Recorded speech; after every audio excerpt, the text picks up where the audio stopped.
What is up, and welcome to the first edition of Draft in Session. It is Will Decker, your host, with the draft analyst from LA Football Network, Jamal Madni. We have a special guest in the house for our first episode, Fennell. This guy works for the NFL Network. He worked under Mike Mayock, worked under Daniel Jeremiah doing the draft prep shows, works for the Eagles right now as a producer, a Drexel alum, and runner-up for most interesting man in the world on the Dos Equis scans, my man, Ben Fennell. How you doing today, bro? I'm doing well. Another day in paradise here in Philadelphia, coming off a Tuesday night win. We don't get many of those around here. Threw a little wrench in our schedule, but a lot of teams are starting to turn the page in the draft chatter, and I'm the guy to always introduce you. I've been covering the draft all year round. It's nice when everybody else wants to join you once their teams are out of contention. So always willing and ready to talk some draft. We love it, man, and it's an honor to have you. We're going to kind of get into some talk about the Eagles later. I'm interested to hear your take if the Eagles should potentially move on from Jalen Hurts, who has showed some serious flashes in year number 2 in Philly. But I'd be remiss if we did not start our draft analysis for 2022 with the edge rushing class. I mean, Ben, you could tell me just from a top, I think there's a chance maybe 5 defensive linemen get drafted in the top 10. Do you think that's a fair estimate? Yeah, and I think it's fun looking each year at the personality and the positional depth of each draft class because they all kind of take on different tones, and prospect depth is usually cyclical. So when it's deep one year, it typically rubber bands back the next year. And this year, it's the edge rushers, and it's all different shapes and sizes and abilities and versatilities. Obviously at the top with Thibodeaux and Hutchinson kind of dominating, but all sorts of different types of prospects throughout, whether they're heavy edges, loose speed rushers, guys with a lot of positional flexibility up and down the defensive line. There's some that maybe aren't the sexiest, but are brute strong 3-down players that maybe certain teams like as opposed to other teams. So different strokes for different folks, but a lot of edge rushers at the top. I could see maybe 5, 6, maybe even 7 squeezing into the first round when it's all said and done. That is impressive. And, you know, I'm looking over the guys. We're about to go in depth on about 4 or 5 of the guys. Jamal, what's one word to describe this top of the edge rushing class for 2022? It's game-changing, Will. I think that, you know, in today's day and age, especially in the NFL, with everything being so pass-heavy and spread concepts, and, you know, the ability to get to the quarterback is really the one equaling factor that defenses have, you know, in terms of standing a chance to sort of be able to contain the modern NFL offense. And so if you can get an elite pass rusher, what that does for you, it just kind of changes the outlook of your defense schematically. You can do more things on the weak side of your line. There's more things you can do in coverage. There's more things that you can do with your linebackers from kind of a Tampa 2 standpoint. It just sort of changes the game. And so, you know, this in many ways has now become the bread and butter equalizing position in the NFL to counter great quarterback play. And spot on points, by the way. I'm really looking forward to this. The guy that we got to start with, Aiden Hutchinson. This guy, I just want to read off the list of awards this guy got this year. Unanimous All-American, Academic All-American, Heisman runner-up, Lot Impact Trophy, Lombardi Award winner, Comeback Player of the Year, Big Ten Coaches Player of the Year, Big Ten Defensive Player of the Year, Defensive Lineman of the Year for the Big Ten. It is unbelievable what this guy was able to achieve. Ben, how good is Aiden Hutchinson? Is he worthy of the number 1 pick? I think he's going to be in the conversation. I think when it's all said and done, he'll be a smidge behind Kayvon Thibodeaux. But a lot of teams are going to covet what Aiden Hutchinson brings. I think he's a true 4-3 defensive end. I don't think he's really an odd front stand-up type to play outside backer. So it'll probably be a little bit more attractive to the even front teams. But he's strong. He's stout. He's powerful. He's no nonsense. He's one of these types that are not looking to run around you. And that's okay, because the quickest way from A to B is a straight line. And I love power rushers in the NFL because they win with violence, strength, and they get there faster. Runaround types are fun with their first step and the bend and the flexibility, but they're a liability typically in the run game and on early downs. Aiden Hutchinson is a brute strong 3-down player. May not be the sexiest guy to win high side and may not be a double-digit sack guy, but he's going to be a guy that's really tough to take off the field. That's going to be a B+, A- run and pass defender. This guy is outstanding. He 15 pressures against a very, very talented Ohio State line. Throw on the film against Iowa. He's doing a lot of the same things in the Big Ten championship game. Jamal, give me your take on Aiden Hutchinson, who is an absolute beast out there on the gridiron. Ben, you're a man after my heart when you start sort of throwing in Pythagorean theorem-like principles in the analysis. That was absolutely fantastic. But I completely agree with Ben. I think that Hutchinson it's kind of the difference between how high do you want to swing for upside versus how much do you want to protect downside. And if you're a GM that's looking to kind of protect downside and want to get something as close to a sure thing as possible, I think Hutchinson is your guy. What really impresses me about him, and Ben alluded to these points, is, the power rush, obviously just sort of straight line to the quarterback. But even this year with Michigan, he played his biggest in the biggest games. He was 14.5 sacks at Michigan.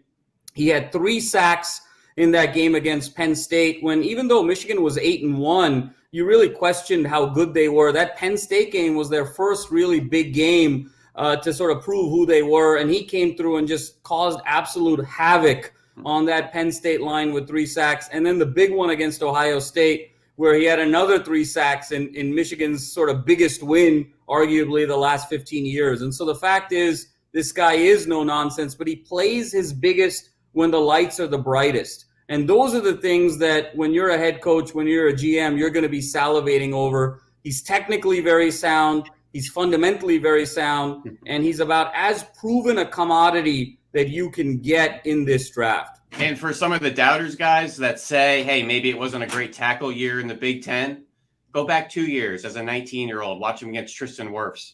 They each kind of had their wins, each took their lumps. That's an NFL starting tackle, a top 10 pick in the NFL draft. That 19-year-old Aiden Hutchinson got past a couple times. So go back a couple years. If the tackle quality wasn't up to your standards in 2021, go back, because Hutchinson's been doing it for a couple years.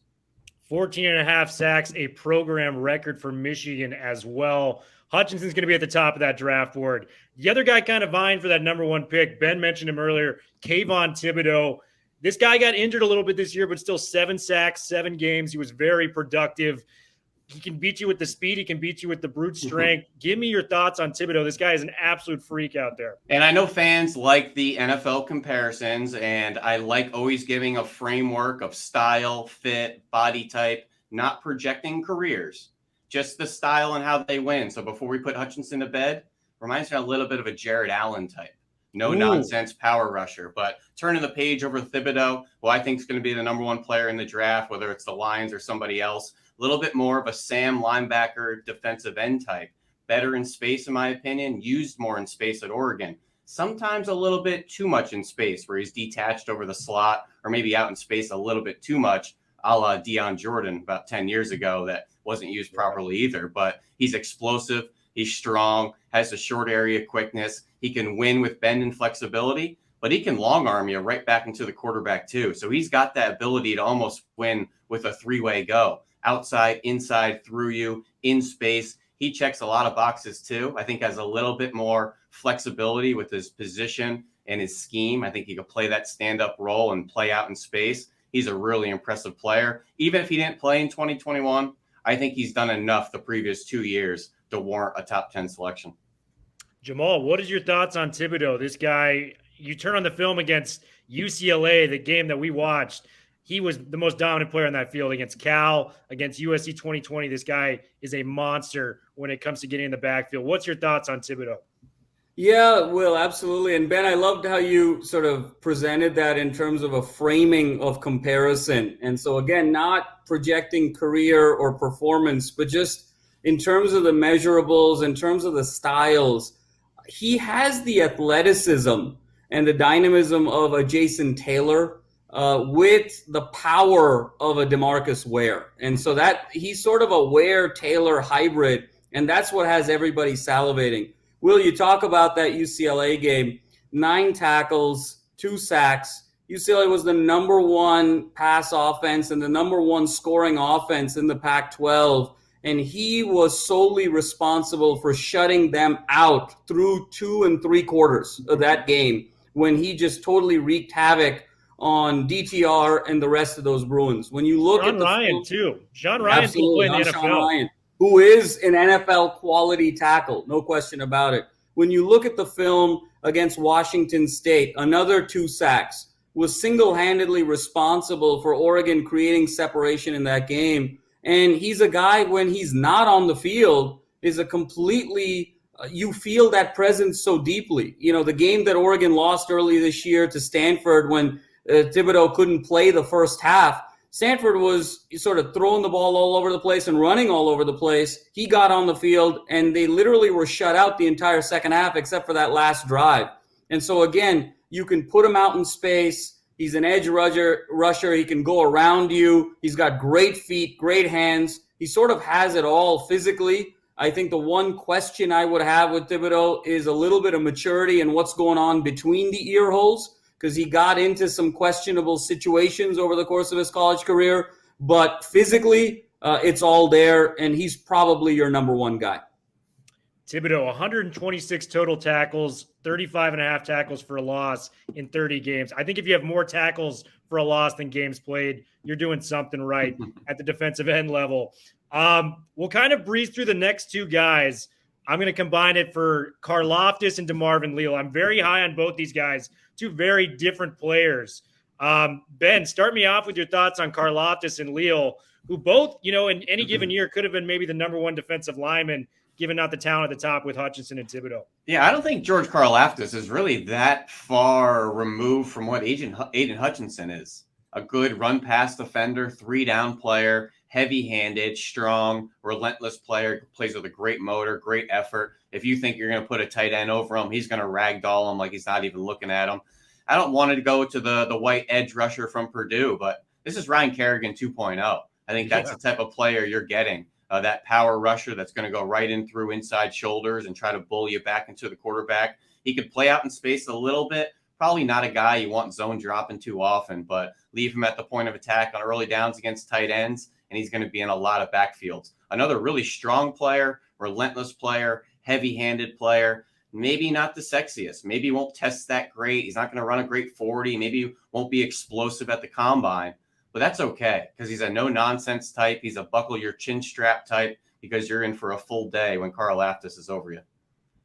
Love that with Karlaftis. Give me your thoughts on Marvin Leal. This guy is an absolute freak, 6'4", 290, can play on the edge, can play inside. He's the most versatile lineman I see in the top 10 because he can play every position on the line, and he can do it very effectively as well. Yeah, and these heavy ends are the ones that are tough to figure out where do you put them, whether it's Marvin Leal, Trayvon Walker at Georgia, Zachary Carter at Florida, even Josh Paschal at Kentucky, or all this 6'3", 285, 290 that they play end some downs, then they play 3-tech, then there's 0 in sub packages. They literally play up and down the line. So I think that's okay if you could get them to a multiple front team like Baltimore or Pittsburgh or New Orleans, or, there's a lot of teams out there running kind of versatile fronts, but he's thick, he's heavy, he's a guy that can slide inside at 3-tech and sub packages. Reminds me a lot of Cam Jordan coming out of Cal, who somehow just missed his first game 2 or 3 weeks ago for the first time in his career. It's like 140 straight games he's played. Cam Jordan may not be in the mental Rolodex of the best pass rushers and edge rushers in the NFL. Ask any offensive lineman, any offensive line coach, any offensive line unit. He's one of the most respected NFL players in the league because he's just relentless, run first player, a 3-down player, and a guy that can play up and down the line and do all the dirty work like he did last week up on Tom Brady's back most of the game. So Marvin Leal, another guy, may not test well. It's going to look a little heavy, not the flexible, bendy type off the edge, but a no-nonsense, relentless type, which if you guys are kind of figuring out my type, it's those power rushers that are heavy-handed that aren't run liabilities. So Karlaftis, Hutchinson, Leal, those are my types. And Leal flashed this year, 8.5 sacks. He had, 4.5 combined in his first 2 years on campus at Texas A&M. Kind of made that jump. I got to mention this with Karlaftis, 2-time shot put champion in high school at West Lafayette, Indiana. And I looked at his high school stats, maybe the most disgusting stats I've ever seen from a defensive end. 84 tackles for a loss and 41 sacks his senior year in West Lafayette. Karlaftis has got a bright future, as well as Leal. Madni, tell me what you're thinking about both these dudes. No, agreed, Will. And the drop-off is so slight with these guys. I mean, Leal in particular gives me some Everson Griffin vibes as well. And to sort of Ben's point of his sort of ability to play all across the line. I think the other piece of it is there's sort of a marriage here with these two guys and where they're going to be positioned in the draft. Because, the way the NFL works is, the top 5 are those teams that are really hopeless this year, right? But then once you start getting 7 and above, you're looking at teams that sort of barely miss the playoffs by a couple of games. And when you factor that in with Karlaftis and Leal having such strong college performances in arguably the 2 best college conferences in America and the game experience that they've had, they're going to be put in some really nice situations to make immediate impacts right away on teams that were fringe playoff teams where they're going to have the opportunity to turn that ship around right away. And so teams actually should be salivating. And Ben, you talked about kind of the Baltimores and the Pittsburghs and potentially even the Minnesotas, those teams that are D-line heavy and really have that as the ilk of their identity that sort of are fringe playoff right now could be getting absolute steals in these two individuals and making a profound jump next year. Don't be surprised if any of those 4 guys, or all of them for that matter, end up in the top 10.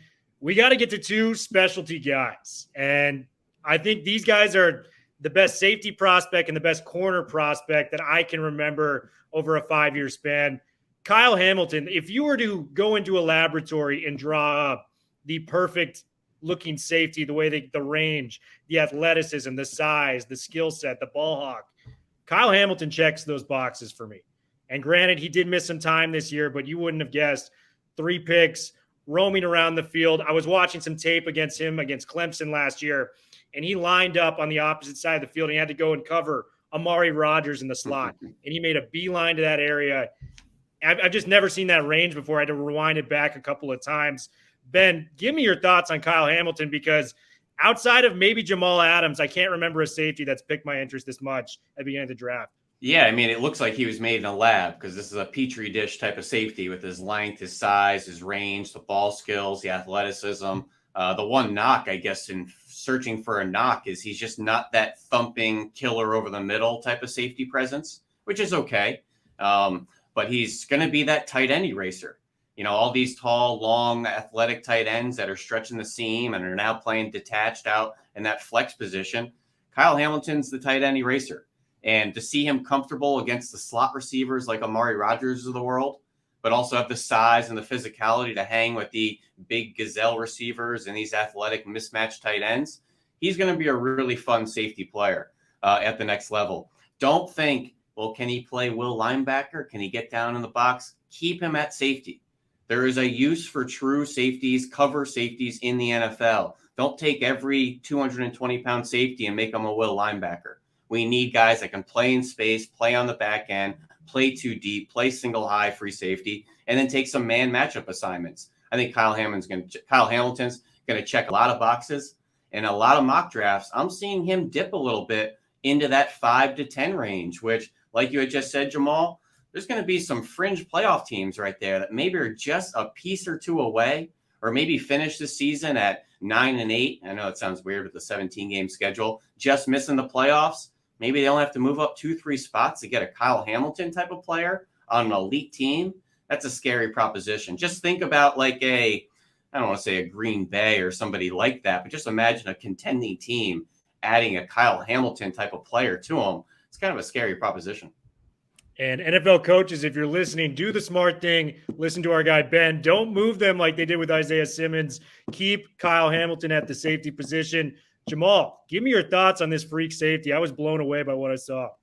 As was I, Will. I mean, 6'5", 220. He just is. He's a statue. I mean, he's a Michelangelo statue. And for LA football fans, the prospect he actually reminded me most of was Taylor Mays of USC about 10 years ago. I got such Taylor Mays vibes from Kyle Hamilton. Now, obviously, Taylor Mays didn't quite work out in the NFL, but just in terms of measurables and how he played in college, what was most impressive to me about Hamilton was his straight line speed once he had the instinct of where the play was going. There's so many plays in college where he just sort of blew lateral runs and sort of short bubble screens up in the backfield once he made that recognition of where the ball was going. And similarly in the pass game, when he realized the receiver that the quarterback had locked into, his ability to just go straight line and break up the pass or outright intercept it was just absolutely staggering. Ben, I agree with you. The one question I do have is he that enforcer in the middle of the field? And I didn't get a lot of that on film with him. And so if there's one wart on Miss Universe, if you will, it would be, is he that thumping safety that can enforce the middle of the field? But that remains to be seen. But in terms of what the measurables he's got, as well as the intangibles, he's an absolute stud. And just to put him to bed, put him in my unicorn category that he doesn't get a comp. Because since 2000, looking at combine data, 6'4", 220, there's only been 4 safeties to show up to the combine that were 6'4", 220. And neither of them or any of them are going to inspire the type of player that Kyle Hamilton is. I know Obi Melifonwu is probably the recent one, which is a buyer beware for some draft nicks out there. But Kyle Hamilton is a special, unique player. And to put that in perspective with what Ben said, I wanted to Google how the size of Kyle Hamilton differed from your average safety. And the average safety size is 6'1", about 200, a little over 200 pounds. This guy's got 3 inches on that and about 15 to 20 pounds heavier than your average safety on the football field. Well, he's one of those guys that walks into the locker room and the receiver coach looks at him and says, "Can this kid catch?" He just looks too good as an athlete to say, what else can we do with this guy, He's a freak, man. And this is a draft full of freaks, but he might be at the top of that list given his position group. Another guy we've heard a lot about. He's eerily similar to Trevor Lawrence, as we've just been waiting for this guy to be draft eligible. That's Derrick Stingley Jr. I mean, had arguably the greatest freshman season a corner has ever had in college football, was the star of that defense, led the team in picks, 6 interceptions that year for the national championship Tigers team. We could be looking back on that team the way we look back on some of those early 2000s Miami teams with just the amount of talent that was on there. We already have Jefferson, Jamar Chase, Burrow popping. If you can add Stingley to that group with a solid NFL career, my God. This guy allows 41.1% completion rate to him. He's unbelievable on the outside. Give me your thoughts on Derrick Stingley, because it's been a little quieter the sophomore and junior years, but that freshman year has everyone screaming he's got to be a top 10 pick. Well, this is a guy that has caught some passes in the past. Watch his high school receiving tape. It's electric. He's an incredible guy. He could have been a 5-star receiver if he wanted to. Ran an official 4.30 in high school, laser time. This guy's going to be a freak show once he gets to his shorts and T-shirts. But he's a speedy press man corner with patience, ball skills, foot quickness, vertical speed. My issue with him is occasionally he's had mental lapses. Late in the down, double moves, things like that, not being ready at the snap. Had some trouble with Devonta Smith last year that kind of exposed some things. But that 2019 team, that national championship team as a true freshman, came right out the gates and was a shutdown corner in the SEC as a 18, 19-year-old. That was all I needed to see. And that 2020 LSU took a big rubber band back to reality. They were awful last year. A lot of turnover, a lot of more young guys in there. Their front seven wasn't the same. I kind of give him the benefit of the doubt in 2020. He's playing better this year. I don't think he's been on the field all the time, but that 2019 tape has left a lasting impression in a lot of people's mind. Everybody's looking for a press man corner out there that can turn, run, take the ball away. That's Derrick Stingley. Jamal finishes off with the last of elite defenders, Derrick Stingley. This guy looks like he can be a shot-down corner for maybe a decade in the NFL.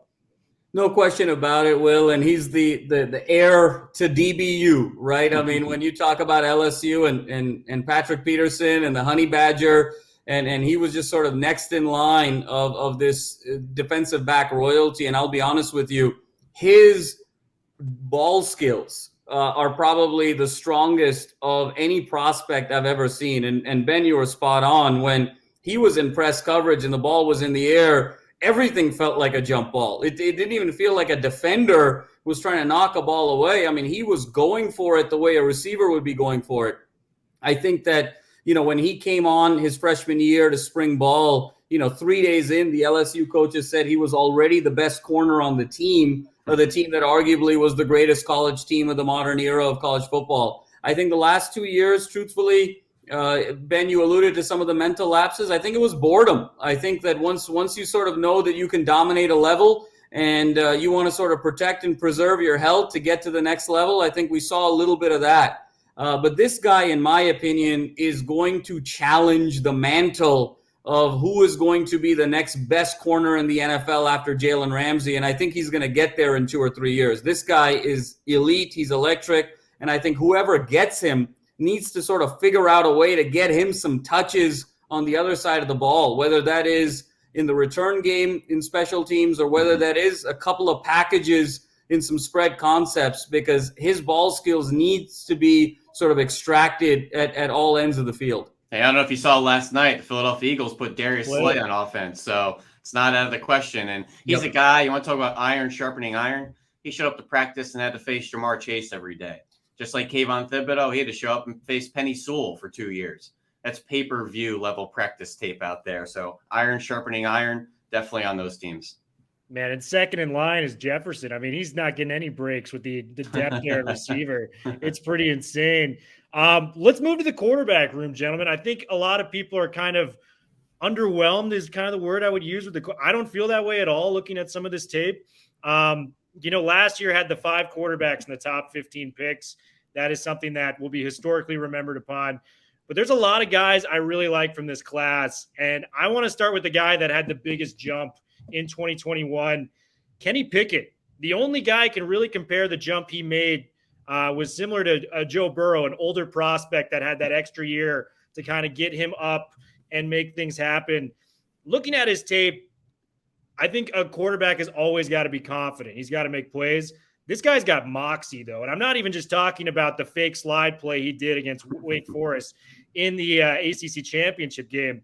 2 plays really stood out to me against Miami and Virginia. The play completely breaks down, and he's able to navigate it around and make the play.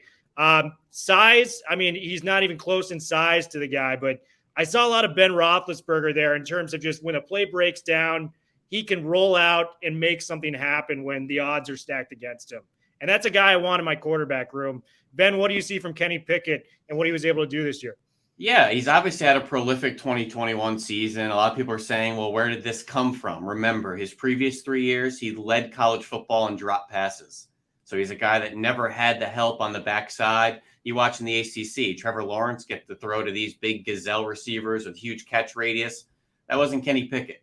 So he was a guy you couldn't box score scout because he put the ball in the money a lot and his receivers let him down. 2021, Jordan Addison, Blitnikov winner, finally got some help out there. But he's slowly been improving that ability. I thought he showed more touch this year, more ability to layer the ball. I thought his previous couple of years, everything was at same velocity, sometimes too hard when he didn't need to be. And like you had said, he's got functional mobility.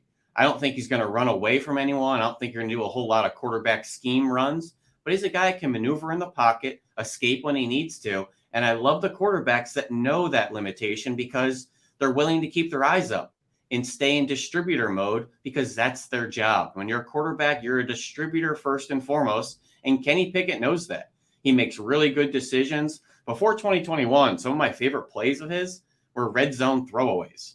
You don't see that in college football. He makes really good decisions out there. Now, with that being said, I don't think he has a whole lot of tools to get excited about. He doesn't have a huge arm. He's not a huge guy. He's not an athletic guy. He doesn't have this Peyton Manning cerebral mentality. But I remember watching his tape last fall, not this fall, last fall for a couple people. And this was a time in the NFL where, you know who was starting at quarterback? Brett Rippon, Kyle Allen, Ben DiNucci, Gardner Minshew, Nick Mullins. There was a crapshoot of crappy quarterbacks out there, a lot of them backups.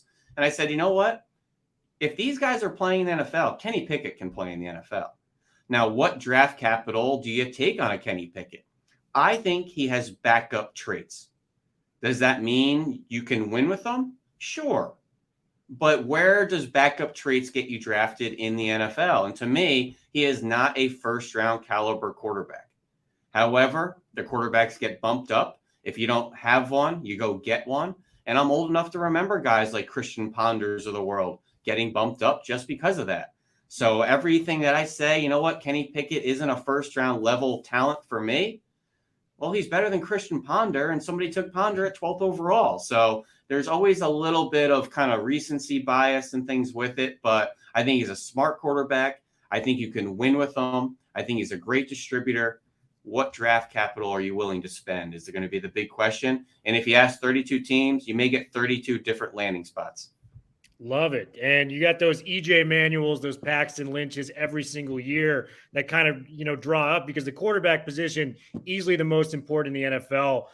The jump he made in 2021 compared to 2020 and 2019. So 2019 was the last full year, 13 touchdowns, 9 interceptions. This year, he went 42 touchdowns, 7 interceptions, and raised that completion percentage up to 67%. Very impressive stuff. And Will, real quick, like when you're talking about not having tools or traits, and now I'm just going through my brain. I mean, Joe Burrow didn't have a lot of tools and traits. He didn't have a huge arm. He wasn't an athletic specimen, but he made good decisions. He was accurate. He showed he can win. He was fiery. He was competitive. Next thing you know, he's a good season. He's the first overall pick, and they never looked back. So, yeah, so Baker Mayfield's another one. So as much as that's not my type, and I don't think he has that type of upside to take him in the first round, he's a guy that you can win with. So some offensive coordinators and head coaches and GMs say that's the type we want. We know what we're getting. It's not high variant play, and we can win with this guy if we put the right supporting cast around him. And other teams may say he doesn't have enough to put us over the edge.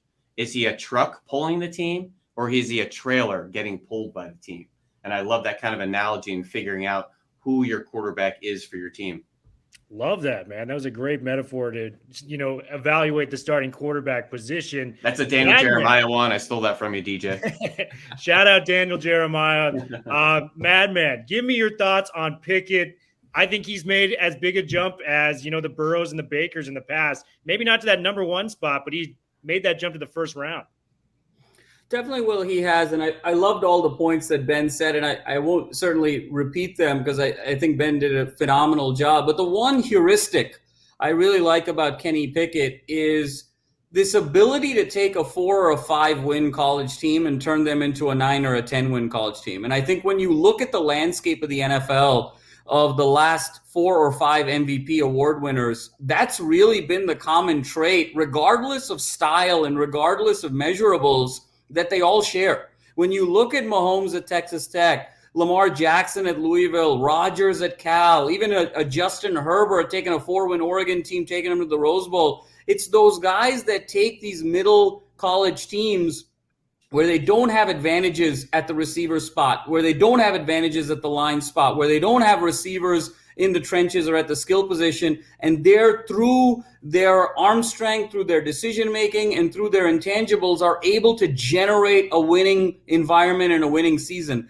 And that, above everything else, is what Pickett has going for him, of taking a team like Pitt and putting them into a New Year's Six Bowl. What I love about him off the film is just how easy the ball comes out. And he's got a great deep ball, such a smooth release, but he's also got those intermediate out routes. And I think oftentimes with prospects at this age, that's always the tough area, that intermediate area. You got guys who can kind of check down and throw it deep, but it's that touch and that finesse in that 15 to 20-yard range where I think Pickett really kind of shows a lot of difference. And he's got deceptive mobility. It reminds me a little bit of Daniel Jones with the Giants, where the ball comes out really easily and he's sort of deceptively athletic. And I think given the supply-demand problem in the NFL, he certainly has demonstrated enough on the field. And again, a guy who's not going to jump off the page in the combine, but I think to warrant an opportunity as a first-round pick. And I think the only way to succeed in that intermediate window is to have timing, anticipation, and accuracy. And that's what he can do. He's not going to throw the ball over the moon for you. He's not going to, outrun the pursuit for you. But he's going to distribute on time, in rhythm, and that should excite an offense if you have the right weapons and team around this guy. You can win with him.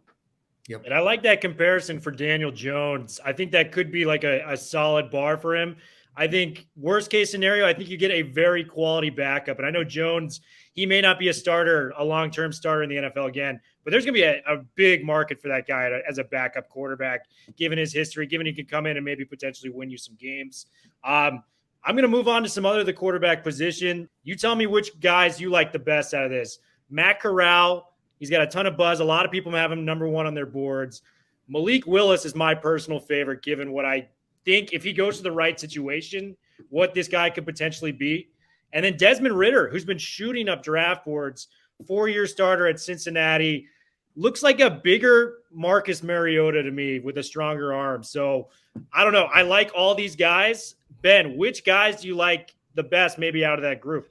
Oh, man, it's a tough year for me. I know you're a little bit higher on him than I am. I mean, Corral is loose. He's fun. He's got the strong arm that can throw from all different platforms. He is incredibly accurate in and out of structure, in and off platform. He's got the quick feet, the quick motion, just so inconsistent. I don't know if he sees the field well. And, Sam Howell, I'm going to talk about falling off a cliff. Yeah. Sam Howell, Spencer Rattler, they were both kind of 1-2, and he didn't have a great year, but he's tough. He's a leader. He's competitive. He's that RPO offense that's all over Sundays, throws the ball vertically extremely well. But is he Bryce Petty? Because that's who he was at Baylor. So doesn't have the huge size or anything. Desmond Ritter, another guy, makes all these plays out of structure. He's mobile. He's loose.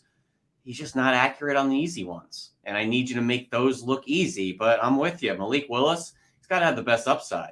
In that thick lower half, he's a strong arm kid. He's mobile, can kind of win in and out of structure. I just want to see him see the field a little bit better, less defined read stuff in that easy offense. He shredded wherever the hell Liberty plays in, what conference.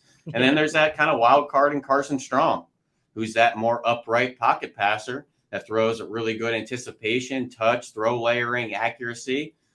But do some people think he's too much of a stiff?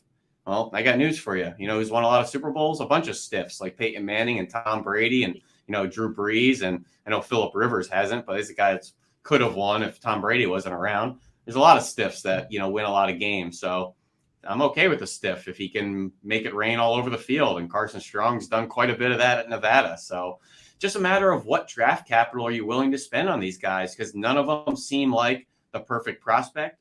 None of them seem like they have tremendous upside. Who do you feel like you can win with? And you have to weigh the class with the collective free agency too. Will somebody spend some free agency on Marcus Mariota?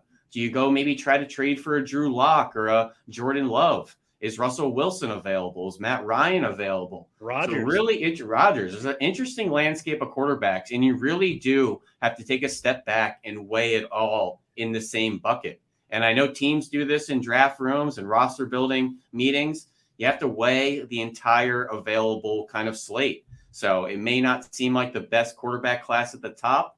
Take a look at free agency. Take a look at some trade partners. If you need to win next year, there's some options out there.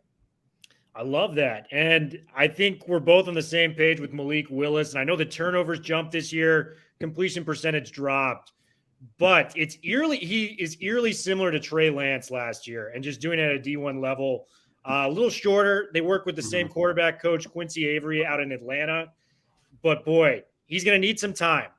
But you look at some of these big-time throws that this guy is capable of making, and my jaw just hits the floor with some of these throws that he can make on the run. He rushes. He's a great runner, too. I mean, he nearly ran for 1,000 yards 2020, nearly did it again in 2021, 27 total rushing touchdowns. The situation, I think, for him could be like an early second-round pick to Atlanta, the town he's from. He could sit behind Matty Ice for a year, kind of get things going with Arthur Smith there, and just kind of run the table with a Pitts and a Calvin Ridley returning. I think that'd be an ideal situation for a guy like Malik Willis. He's my guy from this draft. Jamal, I want to hear who is your guy from the quarterback class of the 2022. Yeah, Will, I'm not particularly high on Ritter or Willis. Willis in particular, 3 interceptions against Louisiana Monroe, 3 interceptions against Ole Miss. Liberty only went 7-5. And granted, the comp to Trey Lance, I don't know if that's a good thing to be compared to Trey Lance. The jury's still very much out on Trey Lance. Ritter feels very erratic. as well.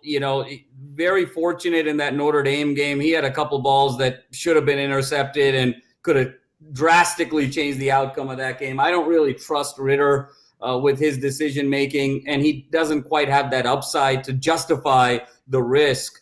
I think the one guy that has a chance to be a diamond in the rough is Matt Corral. And Will, I know you and I kind of talked about this a little bit. He gives off some Mark Sanchez vibes. Yeah. He does. He reminds me a little bit of Derek Carr, too, a little bit of Heineke, sort of a non-traditional size, kind of an improvisational player. The ball, a lot of arm velocity. There's no question. I mean, those sort of inside slant routes and, things sort of in that 8 to 15 yard range. I mean, the ball is really sizzling off his arm, really strong arm. I think, Ben, to your point, yeah, I definitely saw inconsistency. I think that his season here at Ole Miss was really sort of defined by one key event, and that was that game against Tennessee where Lane Kiffin kind of ran him into the ground. He had 30 carries for 195 yards against Tennessee and really wasn't the same after that. His body really broke down after that. But if you look at sort of the tape on him pre that Tennessee game, definitely a playmaker. He's got some arm talent. And I think that could be a diamond in the rough. I like Corral out of this group, but I agree with you, Ben. It's slim pickings, especially when you look at that free agent landscape. Yeah, Malik Willis actually gives me a little bit of like a JT Barrett vibes, which people may say, well, that's not an NFL quarterback. Well, JT Barrett shredded the Big Ten for 2-3 years. I think he was one of the best passers in the country, did a lot of work with his legs, similar frame, similar body type.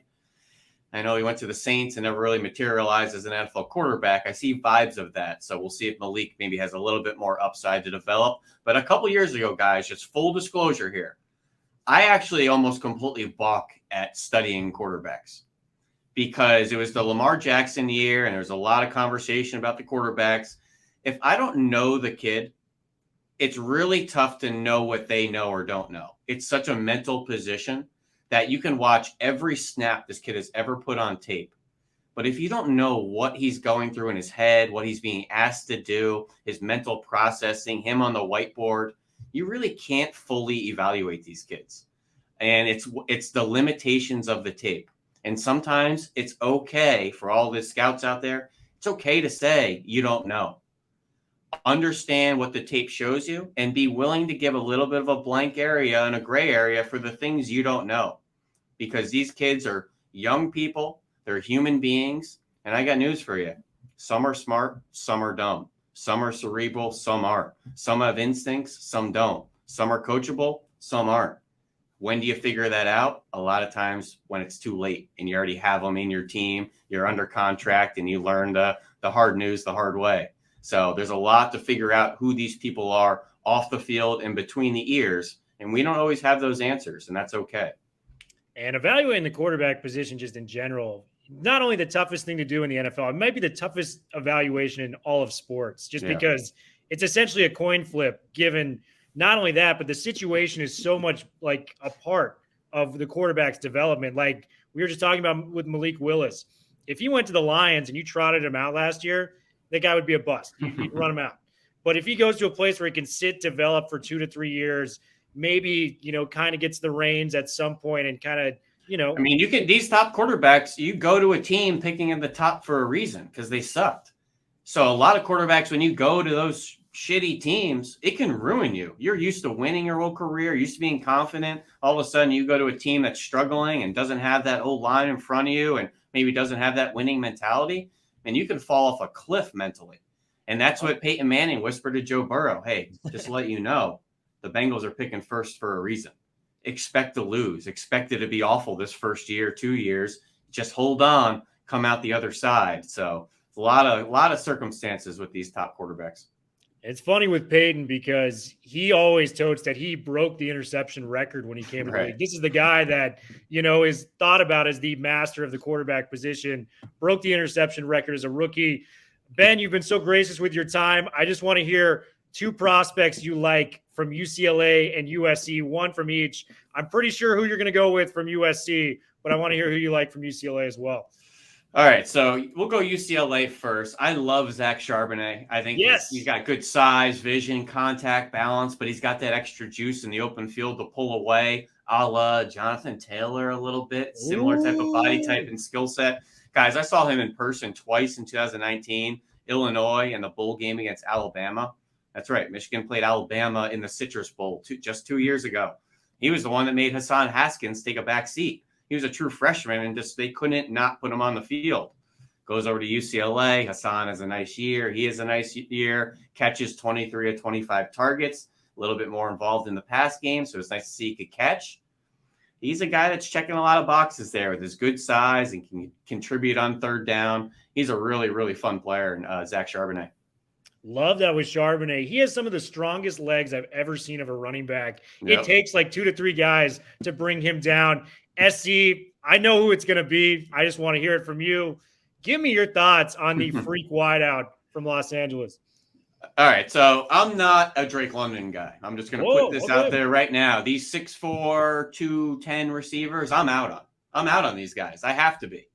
I've pounded the table too often for the Dorial Green Beckhams and the Hakeem Butlers of the world, and these guys with good size and good length that seem like they can separate and catch everything on Saturdays.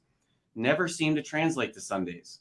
There's a reason why all these best route running receivers are all 6'3", 215. They're all Keenan Allen, Devontae Adams. That size, you can't be too big. You can't be too small. Now, listen, Drake London moves very well for 6'4", 205 pounds. Great play strength, great hands, good yards after catch. But first of all, he is not Mike Evans. Anyone throwing that out there? Mike Evans was 230 pounds. This guy's got 20 pounds on him. He's not Mike Evans. Could he be a more polished Hakeem Butler? Maybe. Reminds me a little bit of Justin Gage that also played basketball at Mizzou before he went to the Tennessee Titans. Similar player there. But the last 20 years, looking at 6'4", 200 to 215-pound receivers, you got A.J. Green, Martavis Bryant, who his career was a little turbulent. And you get some really strange names after that. It's not a height weight that typically survives and wins in the NFL. Does that mean Drake London can't do it? Of course not. Just not my type of receiver out there. You want to call him a U tight end? Is he a flex tight end? Is he Tyler Eifert? Maybe. Maybe we look at him just a little bit different. But he is an impressive player. Put a lot of good stuff on tape. Hakeem Butler did too. So I'm rooting for him. I hope he proves me wrong. Just not my type of player. But if you want me to pick a USC guy that I do like, Drake Jackson. Put me down for Chris Steele. I think he may end up being a sneaky defensive back. I see a lot of crap playing defensive back in the NFL in week 15, 16. They need DBs. They need corners.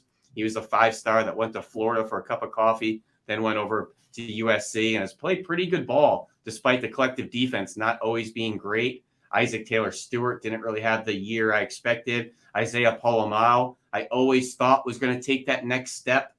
Man, some of his best plays look like Kyle Hamilton's best plays. The range on the back end, the 6'4" frame, the ball skills, just never really took that next step, and the injuries are tough. Andrew Voorhees might be a first-rounder next year. I'm glad he's going back to school. So USC, a lot of fun players. Somehow not talking Drake Jackson there. No Drake Jackson. Drake London, draft at your own risk, according to Ben. Jamal, just give me your two guys from both these schools that you like. Yeah, Will, I love Dulcich, Greg Dulcich of UCLA. Yeah. I think as a tight end prospect, I mean, great hands. He's got great feet. He made some huge catches over the course of his career, the LSU game, the Stanford game. Jamal, this year he's averaging 7 yards after catch per catch.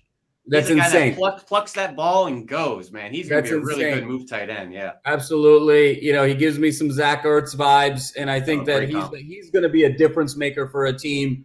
And I just love Greg Dulcich. In terms of the SC guys, I got to double down on the two Drakes. I think the one thing, Ben, I will say about Drake London, some of the guys you mentioned, and it was really profound points about the 6'4", 210 guys, but a lot of those guys want to be guys who are smaller and quicker. And I think that's where they lose their identity in the pros. What I love about London is all throughout his college career, he was looking for the contact. he wasn't really one of these sort of pretty boys who was just trying to get out in space. He was absorbing contact, seeking it out, and sort of grinding for more yards. And so in that regard, I think his instincts are more sort of tight end in nature, and I think he's going to play that 6'4", 210 game a little bit differently, a la Kyle Pitts. And I think the other guy is Drake Jackson at 6'4", 250. He was in a tough spot. He declared that he was going to go pro, and then 2 weeks later, SC fires Helton, and he sort of was in a bit of self-preservation mode this year. And so I would encourage GMs and scouts to look at the film from 2019 and 2020. But he does kind of everything really well and nothing quite elite. But I think that could be sort of a great prospect where he grows. I think he's a great bull rusher. He's got great athleticism. I think high second round, maybe even a Giants team that wants to sort of rebuild in the elk of Strahan and JPP in those glory years. I think he could be a great find in that early second round. So I like the two Drakes. Steele was great, Ben, but his lone highlight this year was getting leapfrogged by DTR, in that SC UCLA game. So maybe that sort of poisoned my thinking a little bit. So just a couple of notes real quick. Drake Jackson, the NFL is kind of wondering, has he gotten better through his years at USC? Really flashed as a true freshman. Just never really seemed to take that next step in his development like the Thibodeaux and some of the other guys. But he is loose. He's flexible, has that first step, tons of spin moves. He's a really a lot of fun to watch. Sean Ryan seems like consensus is moving him into guard. He has tree trunks for legs. He is a people mover, good in the run game, has some issues in pass pro. I think sliding him into guard could protect that. Quantrez Knight, the nickel safety off the edge for UCLA, he'll look like a second-round pick 1 week and then a priority free agent the next week. We all know he's had a turbulent college career going from Kent State to Maryland to UCLA. He's a guy the NFL is really poking and prodding to figure out what type of player you're getting because he's very high variant. Some weeks looks great. Some weeks you think you need to bench him. And Mitchell Agood, number 45, I think for UCLA, he's a guy that has slowly been stacking every year and getting better and better and better. Now that guys like Oso Odighizuwa moved on to the NFL, had a little bit more production. He's a guy I think can make a roster at the next level. And Mitchell Agude, PFF loves that guy. His ratings were very solid this year. I want to just touch on Dulcich before we wrap this thing up. Guy's just a big game player. 8 catches, 167 yards, and a touchdown against SC in the rivalry game. This year against LSU, I mean, they still have Elias Ricks out there. They still had Stingley in those first couple games. He made that 75-yard touchdown catch where he outraced those guys to the end zone. This guy, to me, and he wears the number 85, he reminds me of George Kittle. I'm not sure about the blocking per se, but what he can do in the open field, the route running, what he does after the catch, screams George Kittle to me. So whoever gets Greg Dulcich is going to walk away a lucky. I'm with you, Jamal. I like the Zach Ertz one. I think a little bit softer there at the point of attack as a blocker. I mean, being that former receiver, I think he got to campus at like 205, 210. So you see the receiver background in the pass game. A little extra sand in the pants in the run game. We'll see if he can add some more weight. He's been putting on good weight every year. Just needs to keep adding that, keep getting stronger. And once you get to an NFL strength and conditioning program, that's when things can really take off. Was a walk-on, too. I mean, this guy did not even get offered by any Pac-12 school. So very impressive what Dulcich was able to do there. Ben, thank you so much for coming on. You guys want to touch Chargers and Rams real fast? Rams don't have any draft picks, so they're pretty easy to cover. Hey, if you got extra time, we are down to do it. We can do the Chargers first-round pick. The Rams, they don't have any picks. Obviously, we know they spent all their draft capital for the next 10 years. You just need to figure out what young guys are part of their futures. Cam Akers a fixture? Is Tutu Atwell? Got to replace the old guys like Whitworth. But moving to the Chargers, already done 3 games of theirs in person this year with CBS. I'll be there next week for the Broncos game. Man, you got to figure out that right side in front of Justin Herbert. Left tackle, left guard, center was addressed this offseason. Nice players. Got to figure out that right side. It didn't go to plan with some injuries early. I want to see a 220-pound back paired with Austin Eckler. I'm sick of Austin Eckler being the feature back in that offense. He is not a power back. I want him on third down as a scat back, win in the pass game, be a satellite back, pair him with somebody. If Joe Lombardi thinks he's Alvin Kamara, pair him with somebody like Alvin Kamara is always paired with. He always has somebody that takes the beating between the tackles so he can win on the perimeter. Need a speed threat to kind of mix with Mike Williams and Keenan Allen. Need somebody to win over the top. and please get a two-way tight end. Having Hunter Henry move on was a huge loss. I'm sick of the rotation of Parham and Jared Cook and Trey McKitty, and they're working another guy. I'm blanking on his name, but it's just rotation of tight ends that none of them are the full package. I want a tight end that can survive on early downs and can contribute in the pass game. And then really quick, the defensive side. Listen, you have two superstars and Derwin James and Joey Bosa and tons of average. Get Joey Bosa a mate on the other side, replace Melvin Ingram, which they never really addressed. Jerry Tillery, he's good against the pass, bad against the run. Linval, good against the run, bad against the pass. Find someone complete in the trenches in there. One of those heavy defensive ends like Leal, Zachary Carter would be a great fit for the Chargers, in my opinion. Guy can play outside in early downs, give him a little bit more juice on the inside, and you might have to completely hit reset on the linebacking room. I don't think Kaiser White can play in this league. Drew Tranquill just isn't it, and they seem very disappointed with Kenneth Murray. That may already be bust conversation. So a lot to address for the Chargers. Spin the wheel. I know they have a first-round pick. Address any of those. The guy I want to talk to you about is Jordan Davis from Georgia. Do you think he could drop to maybe, because as currently it sits, they're the 22nd pick in the first round. I think that'd be an ideal fit to line him up there next to Bosa. Yeah, that's he's not bad. Gets a run, you know. But he's a very interesting debate because the NFL says, well, if you're not a third down pass rush guy that can contribute in both phases, we typically don't reach for you in the first round. That's why Linvals and Snacks Harrisons and all those guys are nose tackles out of nowhere because nobody spends high draft capital on them. The Vita Veas of the world and the Danny Sheltons going to the top 10 are the outliers. That doesn't happen very often. So half the team say, you know what, Jordan Davis, he doesn't rush the passer. He doesn't play on third down. I'm not taking him in the first round. The other half say, no, he's an impactful player in the trenches. He's going to make everybody else better. He's going to make the linebackers better. He's that good of a run defender that he's worth a first-round pick. I've actually seen him mocked quite a bit to the Chargers, and I think he should be available for him there right in the early 20 conversation. Just a matter if the Chargers feel like that draft capital is worth it. But he is a massive player. He's not hard to miss out there. He is fun, and he's a really good kid off the field too. Awesome. Well, Ben, thank you so much for your time today. You were very gracious with us. We'd love to have you back on in the future. First episode of Draft in Session.